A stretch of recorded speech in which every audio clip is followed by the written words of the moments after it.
Hi ಎಲ್ರಿಗೂ ನಮಸ್ಕಾರ. ಹೌದು ಫ್ರೆಂಡ್ಸ್, ಬನ್ನಿ ಇವತ್ತಿನ ವಿಡಿಯೋದಲ್ಲಿ ಯಾವ ರೀತಿ ನೀವು ಈ ಒಂದು ಹಸಿ ಅವರೆಕಾಳು ಸೀಸನ್ ಇದೆ, ಈಗ ಹಸಿ ಅವರೆಕಾಳು ಕಾಣಿಸ್ತಾ ಇದೆ ಅನ್ಕೋತೀನಿ. ಈ ಒಂದು ಅವರೆಕಾಳನ್ನ ಬಳಸಿ ಯಾವ ರೀತಿ ಉಪ್ಪಿಟ್ಟನ್ನ ತುಂಬಾ ಟೇಸ್ಟ್ ಆಗಿ ಮನೆಯಲ್ಲೇ ಸಿಂಪಲ್ ಆಗಿ ಅವರೆಕಾಳು ಹಾಗೂ ಬನ್ಸಿ ರವೆ ಹಾಕಿ ಉಪ್ಪಿಟ್ಟನ್ನ ಮಾಡೋದು ಅಂತ ಇವತ್ತಿನ ವಿಡಿಯೋದಲ್ಲಿ ತೋರಿಸ್ತಾ ಇದೀವಿ.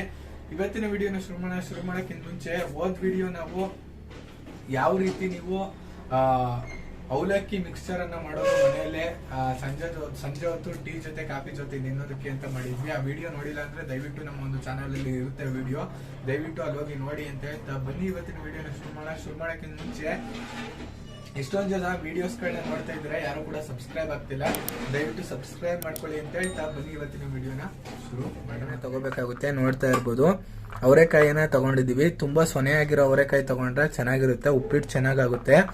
ಈಗಂತೂ ಅವರೆಕಾಯಿ ಸೀಸನ್ ಇರೋದ್ರಿಂದ ಸಿಗುತ್ತೆ ನಿಮ್ಗೆ ಸೊನೆ ಅವರೆಕಾಯಿ. ಫ್ರೆಂಡ್ಸ್, ಈಗ ಅವರೆಕಾಯಿಯನ್ನ ಬೇಯಿಸ್ಕೋಬೇಕಾಗುತ್ತೆ. ಬೇಯಿಸಿ ಹಾಕೋದ್ರಿಂದ ತುಂಬಾ ಚೆನ್ನಾಗಾಗುತ್ತೆ. ಈಗ ಒಂದು ಕುಕ್ಕರ್ ಅನ್ನ ತಗೊಳ್ಳೋಣ. ಕುಕ್ಕರ್ಗೆ ಈಗ ಅವರೆಕಾಳು ಎಲ್ಲವನ್ನು ಕೂಡ ಹಾಕೋತಿದ್ದೀನಿ. ಅವರೆಕಾಳು ಎಲ್ಲವನ್ನು ಕೂಡ ಹಾಕೊಂಡ ನಂತರ ನೋಡ್ತಾ ಇರ್ಬೋದು, ಕಾಣಿಸ್ತಾ ಇದೆ ಅನ್ಕೋತೀನಿ. ಅವರೆಕಾಳು ಎಲ್ಲವನ್ನು ಕೂಡ ಹಾಕೊಂಡಿದ್ದೀನಿ ನಾನು. ಆ ನಂತರ ಇದಕ್ಕೆ ಇದು ಮುಳುಗುವಷ್ಟು ನೀರನ್ನ ಹಾಕೊಳ್ಳೋಣ. ಇದು ಮುಳುಗುವಷ್ಟು ನೀರನ್ನ ಹಾಕೊಂಡು ಅವರೆಕಾಳನ್ನ 2 ವಿಶಿಲ್ ಮಾಡಿಸ್ಕೊಳ್ಳೋಣ, ಕೂಗಿಸ್ಕೋಬೇಕು. ಅವರೆಕಾಳು ಚೆನ್ನಾಗಿ ಬೇಯಬೇಕು. ಈಗ 2 ವಿಶಿಲ್ ಕೂಗಿಸ್ಕೋತೀನಿ. ಕ್ಯಾಪ್ ಅನ್ನ ಕ್ಲೋಸ್ ಮಾಡ್ತಾ ಇದ್ದೀನಿ.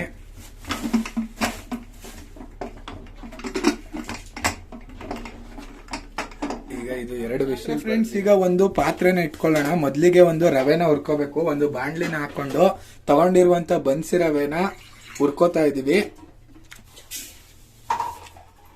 ಫ್ರೆಂಡ್ಸ್, ಈ ಒಂದು ರವೆನ ನೀವು ಮೀಡಿಯಂ ಫ್ಲೇಮ್ ಅಲ್ಲಿ ಇಟ್ಕೊಂಡು 5 ನಿಮಿಷಗಳ ಕಾಲ ಈ ಒಂದು ರವೆ ಗಮ್ ಅನ್ಬೇಕು, ಅಲ್ಲಿ ಗಂಟ ಹುರ್ಕೊಳ್ಳೋಣ. ನಾವಿಲ್ಲೊಂದು 1.5 ಪಾವ್ ಆಗೋಷ್ಟು ರವೆನ ತಗೊಂಡಿದೀವಿ. ಇಲ್ಲಿ ಬನ್ಸಿ ರವೆ ಹಾಕಿ ಮಾಡ್ತಾ ಇದೀವಿ. ಅವರೆಕಾಳು ಉಪ್ಪಿಟ್ಟು ತುಂಬಾ ಅಂದ್ರೆ ತುಂಬಾ ಚೆನ್ನಾಗಿ ಬರುತ್ತೆ. ಮೀಡಿಯಂ ಫ್ಲೇಮಲ್ಲೇ ಉಟ್ಕೊಂಡು ಹುರ್ಕೋಬೇಕು. ನೀವು ಹೈ ಫ್ಲೇಮ್ ಮಾಡಿದ್ರೆ ರವೆ ಸೀದೋಗುತ್ತೆ, ರವೆ ಗಮ್ ಅಂತ ಸ್ಮೆಲ್ ಬರುತ್ತೆ. ಅಲ್ಲಿಗಂಟ ಒಂದು 3 ರಿಂದ 5 ನಿಮಿಷ ಹುರ್ಕೊಳ್ಳೋಣ. ಇರ್ಬೋದು ಫ್ರೆಂಡ್ಸ್, ಒಂದು 5 ನಿಮಿಷಗಳ ಕಾಲ ಹುರಿದ ನಂತರ ನಿಮ್ಗೆ ಈ ರೀತಿ ಕಾಣುತ್ತೆ ರವೆ. ಒಂದ್ ಸ್ವಲ್ಪ ಗೋಲ್ಡನ್ ಕಲರ್ ಬರುತ್ತೆ, ಹಾಗೆ ಗಮ್ ಅಂತ ವಾಸನೆ ಕೂಡ ಬರ್ತಾ ಇರುತ್ತೆ. ಇಷ್ಟು ಬಂದ್ರೆ ಸಾಕಾಗುತ್ತೆ. ನೋಡ್ತಾ ಇರ್ಬೋದು, ಇಷ್ಟು ಬಂದ್ರೆ ಸಾಕು. ನೀವು ರವೆನ ಹುರಿದೇ ಹಾಕೋಬೇಕು, ಆಗ ತುಂಬಾ ಚೆನ್ನಾಗಿ ಬರುತ್ತೆ ಉಪ್ಪಿಟ್ಟು.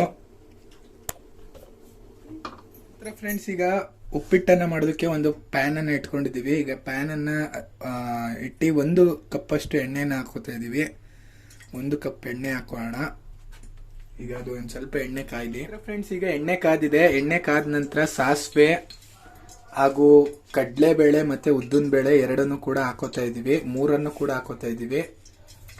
ಸಾಸಿವೆ, ಕಡಲೆಬೇಳೆ, ಉದ್ದಿನ ಬೇಳೆ ಇಷ್ಟನ್ನು ಹಾಕೋತಾ ಇದೀನಿ. ಒಟ್ಟಿಗೆ ಹಾಕೊಳ್ಳಿ. ಈಗ ಎಣ್ಣೆ ಕೂಡ ಕಾದಿದೆ, ನೋಡ್ತಾ ಇರ್ಬೋದು.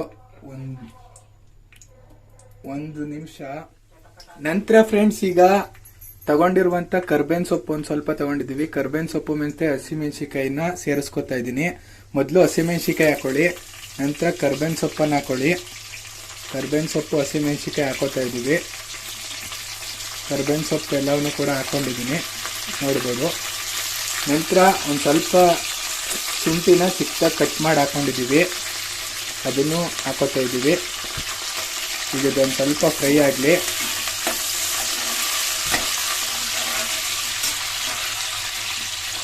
ನೋಡ್ತಾ ಇರ್ಬೋದು, ಒಂಚೂರು ಫ್ರೈ ಆಗಬೇಕಿದು.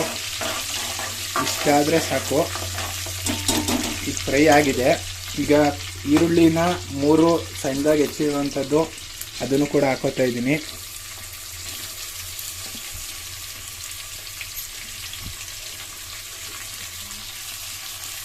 ಈರುಳ್ಳಿ ಈಗ ಒಂದು ಸ್ವಲ್ಪ ಗೋಲ್ಡನ್ ಕಲರ್ ಬರೋ ರೀತಿ ಫ್ರೈ ಮಾಡ್ಕೊಳ್ಳೋಣ.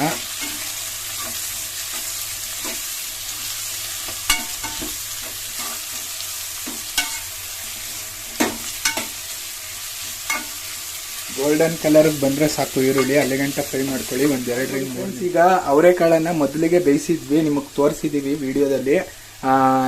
ಅದನ್ನ ಅವರೆಕಾಳನ್ನ ಸಪರೇಟ್ ಮಾಡಿ ಇಟ್ಕೊಂಡಿದೀವಿ. ಈ ಒಂದು ಅವರೆಕಾಳಲ್ಲಿ ಅವರೆಕಾಯಿಗೆ ಹಾಕಿರುವಂತ ನೀರನ್ನು ಕೂಡ ಎತ್ತಿಟ್ಕೊಂಡಿದೀವಿ ಸಪರೇಟು. ಈಗ ಅವರೆಕಾಳನ್ನ ಬೇಯಿಸಿರೋ ಅವರೆಕಾಳನ್ನ ಈರುಳ್ಳಿ ಜೊತೆಗೆ ಹಾಕೊಳ್ಳೋಣ. ಇದಾಗ್ಲೇ ಬೆಂದಿದೆ, ಆದ್ರೂ ಈರುಳ್ಳಿ ಬೇಯುವಂತ ಬೆಂದಾದ ನಂತರ ಒಂದ್ ಸ್ವಲ್ಪ ಹಾಕೋಣ. ಫ್ರೆಂಡ್ಸ್, ಟೊಮೊಟೊನ ಹಾಕೋತಾ ಇದೀವಿ, ಒಂದು ಚಿಕ್ಕದಾಗಿ ಕಟ್ ಮಾಡಿ, ಟೇಸ್ಟ್ ಚೆನ್ನಾಗಿರುತ್ತೆ ಅಂತ. ಫ್ರೆಂಡ್ಸ್, ಅವರೆಕಾಯಿ ಹಾಕಿದ ನಂತರ ಉಪ್ಪನ್ನು ಕೂಡ ಆ್ಯಡ್ ಮಾಡ್ಕೊಳ್ಳಿ. ಅವರೆಕಾಯಿಗೆಲ್ಲ ಉಪ್ಪು ಹಿಡಿಯುತ್ತೆ ಚೆನ್ನಾಗಿ. ಉಪ್ಪನ್ನು ಹಾಕಿ ನೀಟಾಗಿ ಮಿಕ್ಸ್ ಮಾಡ್ಬೇಕು ನೀವು. ಅವರೆಕಾಳು ಎಲ್ಲದಕ್ಕೂ ಕೂಡ ಉಪ್ಪು ಹಿಡಿಯುತ್ತೆ, ಆಗ ಅವರೆಕಾಳು ಉಪ್ಪಿಟ್ಟು ಸೂಪರ್ ಆಗಿ ಬರುತ್ತೆ. ಸ್ವಲ್ಪ ಅರಿಶಿನ ಬಳಸ್ತಾ ಇದೀವಿ ಇಲ್ಲಿ ನಾವು. ಅರಿಶಿನ ಕೂಡ ಒಂದ್ ಸ್ವಲ್ಪ ಹಾಕೋತಾ ಇದೀವಿ. ಫ್ರೆಂಡ್ಸ್, ಈಗ ನೀರನ್ನ ಸೇರಿಸ್ತಾ ಇದೀವಿ. ನೀವು ಬಿಸಿನೀರನ್ನೇ ಸೇರಿಸ್ಕೊಂಡ್ರೆ ತುಂಬಾ ಒಳ್ಳೇದು, ಬೇಗ ಆಗುತ್ತೆ. ಹಾಗೆ ಬಿಸಿನೀರನ್ನ ಈಗ ನಾವು ಹಾಕೊಂಡಿದೀವಿ. ನೀರು ನಿಮ್ಗೆ ನಾವಿಲ್ಲಿ 1.5 ಪಾವು ರವೆನ ತಗೊಂಡಿದೀವಿ, ಬನ್ಸಿ ರವೆನ. 1.5 ಪಾವು ಬನ್ಸಿ ರವೆ ತಗೊಂಡಿರೋದಕ್ಕೆ ನಾವು ಹತ್ತತ್ರ ಒಂದು 3.25-4 ಲೋಟದಷ್ಟು ನೀರನ್ನ ಹಾಕ್ತಾ ಇದೀವಿ. ಅದರಲ್ಲಿ 2 ಲೋಟ ಮಾಮೂಲಿ ನೀರನ್ನ ಹಾಕ್ತಾ ಇದೀವಿ. ಇನ್ನ ಮಿಕ್ಕಿದ್ದು 2 ಲೋಟ ನೀರೇನಿದೆ ಅದನ್ನ ಅವರೆಕಾಳು ಬೆಂದಿರುವಂತ ನೀರ್ ಜೊತೆ ಹಾಕ್ತಾ ಇದೀವಿ. ಇದು ನೋಡ್ತಾ ಇರ್ಬೋದು, ಇದು ಅವರೆಕಾಳಲ್ಲಿ ಬೆಂದಿರುವಂತ ನೀರು. ಅವರೆಕಾಳು ನೀರು ಏನ್ ಬೇಯಿಸಿದ್ವಿ ಅದನ್ನ ಆಡ್ ಮಾಡ್ಕೊತಾ ಇದೀವಿ. ಅವರೆಕಾಳು ಬೇಯೋದಕ್ಕೆ ಹಾಕಿರ್ತಿರಲ್ಲ ನೀರು, ಅದೆಷ್ಟಿದೆ ಅಷ್ಟನ್ನ ಹಾಕೊಂಡು ಮಿಕ್ಕಿದ ಅಳತೆಗೆ ಮಾಮೂಲಿ ನೀರನ್ನ ಆಡ್ ಮಾಡ್ಕೊಳ್ಳಿ. ಬಿಸಿನೀರನ್ನ ಹಾಕಿ, ಬೇಗ ಆಗುತ್ತೆ, ಜೊತೆಗೆ ಚೆನ್ನಾಗೂ ಆಗುತ್ತೆ. ಈಗ ಇದೊಂದು ಸ್ವಲ್ಪ ಕುದಿಯೋದಕ್ಕೆ ಬಿಡೋಣ. ಈಗ ಒಂದು ತಟ್ಟೆನ ಮುಚ್ಕೊಂಡು ಈಗ ಒಂದು ಸ್ವಲ್ಪ ಕುದ್ರೆ ಉಪ್ಪಿಟ್ಟು ರೆಡಿ ಆಗುತ್ತೆ. ಅವರೆಕಾಳು ಉಪ್ಪಿಟ್ಟು ಬನ್ಸಿರೋದು ಇರ್ಬೋದು. ಫ್ರೆಂಡ್ಸ್, 2 ನಿಮಿಷ ಬಿಟ್ರೆ ಸಾಕು. ಬಿಸಿನೀರು ಹಾಕೋದ್ರಿಂದ ಒಂದು ಮಳ್ಳು ಬರ್ತಾ ಇದೆ, ಈ ರೀತಿ ಕುದಿ ಬರ್ತಾ ಇದೆ. ಈಗ ಉಪ್ಪನ್ನು ಕೂಡ ಆಡ್ ಮಾಡ್ಕೊಂಡಿದೀವಿ. ಈ ಒಂದು ಟೈಮಲ್ಲಿ ನೀವೇನ್ ಮಾಡ್ಬೇಕಪ್ಪ ಅಂದ್ರೆ, ಉಪ್ಪಿಟ್ಟು ಗಂಟಾಗಬಾರ್ದು ಅಂದ್ರೆ ಈ ರೀತಿ ಒಬ್ರು ತಿರುಗಿಸ್ತಾ ಇದ್ರೆ ಸೌಟಲ್ಲಿ, ಇನ್ನೊಬ್ರು ರವೆನ ಹಾಕೋದ್ರಿಂದ, ಇಲ್ಲಾಂದ್ರೆ ನೀವೇ ಒಂದ್ ಕೈಯಲ್ಲಿ ಸೌಟನ್ನ ತಿರುಗಿಸ್ಕೊಂಡು ಇನ್ನೊಂದ್ ಕೈಯಲ್ಲಿ ಚೂರೇ ರವೆನ ಹಾಕೊಂಡು ತಿರುಗಿಸ್ಕೊಳ್ಳೋದ್ರಿಂದ ನೀಟಾಗಿ ಗಂಟಾಗ್ದೇನೆ ಉಪ್ಪಿಟ್ಟು ರೆಡಿ ಆಗುತ್ತೆ. ಫ್ರೆಂಡ್ಸ್, ನೋಡ್ತಾ ಇರ್ಬೋದು. ಈಗ ಇಲ್ಲಿ ನಮ್ಮಮ್ಮ ಹೆಲ್ಪ್ ಮಾಡ್ತಾ ಇದ್ದಾರೆ, ರವೆ ಹಾಕ್ತಾ ಇದ್ದಾರೆ, ನಾನು ತಿರುಗಿಸ್ತಾ ಇದ್ದೀನಿ. ಈ ರೀತಿ ಒಂದು ಚೂರು ಗಂಟು ಬರಲ್ಲ, ಚೂರೇ ರವೆ ಹಾಕಿ ತಿರುಗಿಸ್ಕೊಳ್ಳೋದ್ರಿಂದ. ನೀವೇನಾದ್ರೂ ಒಟ್ಟಿಗೆ ರವೆನ ಹಾಕಿದ್ರಿ ಅಂದ್ರೆ ನಿಜವಾಗ್ಲೂ ಗಂಟಾಗ್ಬಿಡುತ್ತೆ ಉಪ್ಪಿಟ್ಟು, ನೀಟಾಗಿ ಬರೋದಿಲ್ಲ. ಆಗ ತಿನ್ನೋದಕ್ಕೂ ಒಂದ್ ಸ್ವಲ್ಪ ಚೆನ್ನಾಗಿರೋದಿಲ್ಲ, ಗಂಟು ಇರುತ್ತೆ. ಈ ರೀತಿ ತಿರ್ಗಿಸ್ಕೋತಾ ಹಾಕೊಳ್ಳೋದೆ ಒಂದು ಮೇನ್ ಟಿಪ್ಪು.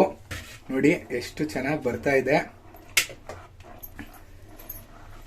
ಈಗ ಇದೊಂದು ಸ್ವಲ್ಪ ಮೀಡಿಯಂ ಫ್ಲೇಮ್ ಮಾಡಿಬಿಟ್ಟು ಒಂಚೂರು ತಟ್ಟೆ ಮುಚ್ಚೋಣ. ರವೆ ಎಲ್ಲವೂ ಕೂಡ ಅಳ್ಬೇಕು. ಫ್ರೆಂಡ್ಸ್, ಈಗ ತಟ್ಟೆನೂ ಕೂಡ ತೆಗ್ದಿದ್ದೀನಿ. ನೀಟಾಗಿ ಉಪ್ಪಿಟ್ಟು ಮಳ್ತಾ ಇದೆ. ನೋಡಿ, ಉಪ್ಪಿಟ್ಟು ಗಟ್ಟಿ ಆಗ್ತಾ ಹೋಗ್ತಾ ಇದೆ, ನೀಟಾಗಿ ಬಂದಿದೆ. ತುಂಬಾ ಅಂದ್ರೆ ತುಂಬಾ ಚೆನ್ನಾಗಿ ಬಂದಿದೆ, ನೀವು ನೋಡ್ಬೋದು. ಒಂದ್ ಸ್ವಲ್ಪ ಅರಿಶಿನ ಹಾಕಿದೀವಿ, ಅದರಿಂದ ಒಂದ್ ಸ್ವಲ್ಪ ಯೆಲ್ಲೋ ಕಲರ್ ಬಂದಿದೆ, ನೋಡ್ಬೋದು. ತುಂಬಾ ನೀಟಾಗಿ ಬರ್ತಾ ಇದೆ. ಒಂದ್ ಸ್ವಲ್ಪ ಇದು ರವೆ ಎಲ್ಲವೂ ಕೂಡ ಒಂದ್ ಸ್ವಲ್ಪ ನೀರ್ ಜೊತೆ ಅಳ್ಬೇಕು. ನೋಡಿ, ಈಗ ಗಟ್ಟಿ ಆಗ್ತಾ ಹೋಗ್ತಾ ಇದೆ. ಮೀಡಿಯಂ ಫ್ಲೇಮ್ ಅಲ್ಲಿ ಒಲೆನ ಇಟ್ಕೊಂಡಿದೀವಿ. ಸ್ವಲ್ಪ ಗಟ್ಟಿ ಆಗೋ ಗಂಟ ಮೀಡಿಯಂ ಫ್ಲೇಮ್ ಅಲ್ಲಿ ಇರಲಿ. ನೋಡಿ, ಪರ್ಫೆಕ್ಟ್ ಆಗಿ ಬರ್ತಾ ಇದೆ. ಸೇಮ್ ನೀವು ಹೋಟೆಲಲ್ಲೆಲ್ಲ ತಿಂದಿರ್ತೀರಲ್ಲ ಅದೇ ತರ, ಅದಕ್ಕಿಂತ ಸೂಪರ್ ಆಗಿರುತ್ತೆ. ಯಾಕಂದ್ರೆ ನಾವು ಅವರೆಕಾಳು ಹಾಕಿ ಮಾಡಿರೋದು ಬನ್ಸಿ ರವೆ ಉಪ್ಪಿಟ್ಟು. ಅವರೆಕಾಳು ಉಪ್ಪಿಟ್ಟಂತೂ ತುಂಬಾ ಚೆನ್ನಾಗಿರುತ್ತೆ. ಇನ್ನೂ ಹಲವಾರು ರೀತಿ ಮಾಡ್ಬೋದು ಅವರೆಕಾಯಿ ಹಾಕಿ, ಅದನ್ನು ಮುಂದಿನ ವಿಡಿಯೋದಲ್ಲಿ ತೋರಿಸ್ತೀವಿ. ಈ ಮಾಮೂಲಿ ಅಕ್ಕಿ ನುಚ್ಚಿನಲ್ಲಿ ಅವರೆಕಾಳು ಹಾಕಿ ಉಪ್ಪಿಟ್ಟು ಮಾಡ್ಬೋದು. ಇವತ್ತು ಬನ್ಸಿ ರವೆಲ್ ಮಾಡಿದೀವಿ, ಮುಂದಿನ ವಿಡಿಯೋದಲ್ಲಿ ತೋರಿಸ್ತೀವಿ, ಅದನ್ನು ಕೂಡ ನೋಡಿ ಮರಿದಂತೆ. ನೋಡಿ, ಈಗ ಇದಿಷ್ಟ ಆದ್ರೆ ಸಾಕು, ನೀಟಾಗಿ ಬಂದಿದೆ ಉಪ್ಪಿಟ್ಟು, ಏನು ಇದಿಲ್ಲ. ಈಗ ಇದಕ್ಕೆ ಕೊತ್ತಂಬರಿ ಸೊಪ್ಪನ್ನ ಹಾಕೋತಾ ಇದ್ದೀನಿ ಮೇಲೆ. ಕೊತ್ತಂಬರಿ ಸೊಪ್ಪನ್ನ ಈ ರೀತಿ ಉದುರಿಸ್ಕೊಂಡ್ರೆ ಉಪ್ಪಿಟ್ಟು ರೆಡಿ. ಈಗ ಕೊತ್ತಂಬರಿ ಸೊಪ್ಪು ಹಾಕೊಳ್ಳೋಣ. ಸ್ಟೌವನ್ನು ಕೂಡ ಆಫ್ ಮಾಡ್ಕೋತೀನಿ. ಸ್ಟೌವನ್ನು ಕೂಡ ಆಫ್ ಮಾಡಿದ್ದೀನಿ. ಕೊತ್ತಂಬರಿ ಸೊಪ್ಪನ್ನ ಮೇಲೆ ಈ ರೀತಿ ಹಾಕೋತಾ ಇದ್ದೀನಿ, ನೋಡ್ಬೋದು. ನೀಟಾಗಿ ರೆಡಿ ಆಗಿದೆ. ಇದಕ್ಕೆ ನೀವು ನಿಂಬೆ ಹಣ್ಣನ್ನು ಕೂಡ ಸ್ಟವ್ ಆಫ್ ಮಾಡಿದ ನಂತರ ಹಾಕೋಬಹುದು. ಇದು ರೆಡಿ ಆಗಿದೆ ಫ್ರೆಂಡ್ಸ್. ಇದನ್ನ ಮಿಕ್ಸ್ ಮಾಡಿಕೊಂಡು ಸರ್ವನ್ನ ಮಾಡ್ಕೊಳ್ಳೋಣ. ಈಗ ಇದನ್ನ ನೀಟಾಗಿ ಮಿಕ್ಸ್ ಮಾಡ್ಕೋತೀನಿ, ಕೊತ್ತಂಬರಿ ಸೊಪ್ಪು ಹಾಕಿರೋದ್ರಿಂದ ಇಷ್ಟು ಮಿಕ್ಸ್ ಮಾಡ್ಕೊಂಡ್ರೆ ರೆಡಿ ಉಪ್ಪಿಟ್ಟು. ಒಂದು 10 ನಿಮಿಷದಲ್ಲೆಲ್ಲ ಆಗೋಗುತ್ತೆ. ನೀವು ಒಂದ್ ಕಡೆ ನೀರನ್ನ ಬಿಸಿಗಿಟ್ಕೊಂಡು ರವೆ ಹುರ್ಕೊಂಡ್ರೆ ಮುಗೀತು. ಇನ್ನು ತರಕಾರಿ ಏನು ಬೇಡ, ಅವರೆಕಾಯಿ ಹಾಕೋದ್ರಿಂದ ಈರುಳ್ಳಿನ ಟೊಮೊಟೊನ ಹಾಕೊಂಡ್ರೆ ಒಂದು ಟೊಮೊಟೊ 1-2 ಈರುಳ್ಳಿ ಆದ್ರೆ ಸಾಕು. ಇನ್ನೆಲ್ಲ ಚಿಕ್ಕ ಚಿಕ್ಕ ಐಟಮು. ಈಗ ನೋಡಿ ಪರ್ಫೆಕ್ಟ್ ಆಗಿ ಬಂದಿದೆ ಉಪ್ಪಿಟ್ಟು, ನೋಡ್ತಾ ಇರ್ಬೋದು. ಪರ್ಫೆಕ್ಟ್ ಆಗಿ ರೆಡಿ ಆಗಿದೆ. ನಾನು ನಿಮಗೆ ತೋರಿಸ್ತೀನಿ ಝೂಮ್ ಮಾಡಿ, ಎಷ್ಟು ಚೆನ್ನಾಗಿ ಬಂದಿದೆ ನೋಡಿ. ಈಗ ಇದನ್ನ ಒಂದು ಪ್ಲೇಟ್ಗೆ ಸರ್ವನ್ನ ಕೂಡ ತುಂಬಾ ಚೆನ್ನಾಗಿ ಬಂದಿದೆ ಅವರೆಕಾಳು ಉಪ್ಪಿಟ್ಟು. ಬನ್ಸಿರವೆ ಹಾಕಿ ಮಾಡಿದೀವಿ. ತುಂಬಾ ಅಂದ್ರೆ ತುಂಬಾ ಪರ್ಫೆಕ್ಟ್ ಆಗಿ ಬಂದಿದೆ. ನೀವು ಕೂಡ ಮನೆಯಲ್ಲಿ ಟ್ರೈ ಮಾಡಲೇಬೇಕು. ಈಗ ಇದು ಹೇಗಿದೆ ಅಂತ ನಾನೇ ತಿಂದು ಟೇಸ್ಟ್ ಮಾಡಿ ಹೇಳ್ತೀನಿ. ನೋಡಿದ್ರಲ್ಲ, ತುಂಬಾ ಈಸಿಯಾಗಿ ಮಾಡ್ಕೋಬಹುದು ಮನೆಯಲ್ಲೇ. ನೀವು ಕೂಡ ಮನೆಯಲ್ಲಿ ಟ್ರೈ ಮಾಡಿ, ತುಂಬಾ ಚೆನ್ನಾಗಿ ಬಂದಿದೆ. ಈಗ ನಾನು ಇದು ಹೇಗಿದೆ ಅಂತ ಟೇಸ್ಟ್ ಮಾಡಿ ಹೇಳ್ತೀನಿ. ಈಗ ನನ್ನ ಮುಂದೆ ರೆಡಿ ಆಗಿದೆ ಉಪ್ಪಿಟ್ಟು, ಕಾಣ್ತಾ ಇದೆ ಅನ್ಕೋತೀನಿ. ಅವರೆಕಾಳು ಬನ್ಸಿರವೆ ಉಪ್ಪಿಟ್ಟು ತುಂಬಾ ಅಂದ್ರೆ ತುಂಬಾ ಚೆನ್ನಾಗಿ ಬಂದಿದೆ. ಈಗ ಹೇಗಿದೆ ಅಂತ ನಾನು ಟೇಸ್ಟ್ ಮಾಡ್ತಿದ್ದೀನಿ. ಒಂದ್ ಸ್ವಲ್ಪ ಎತ್ಕೋತೀನಿ.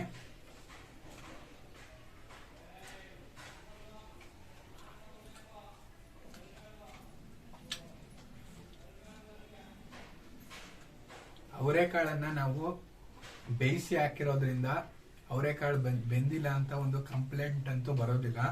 ತುಂಬಾ ಅಂದ್ರೆ ತುಂಬಾ ಚೆನ್ನಾಗಿ, ಸೇಮ್ ಹೋಟೆಲ್ಗಿಂತ ತುಂಬಾ ಚೆನ್ನಾಗಿದೆ. ಯಾಕಂದ್ರೆ ಹೋಟೆಲ್ ಅವರು ಆಲ್ಮೋಸ್ಟ್ ಅವರೆಕಾಯಿನ ಯೂಸ್ ಮಾಡೋದಿಲ್ಲ.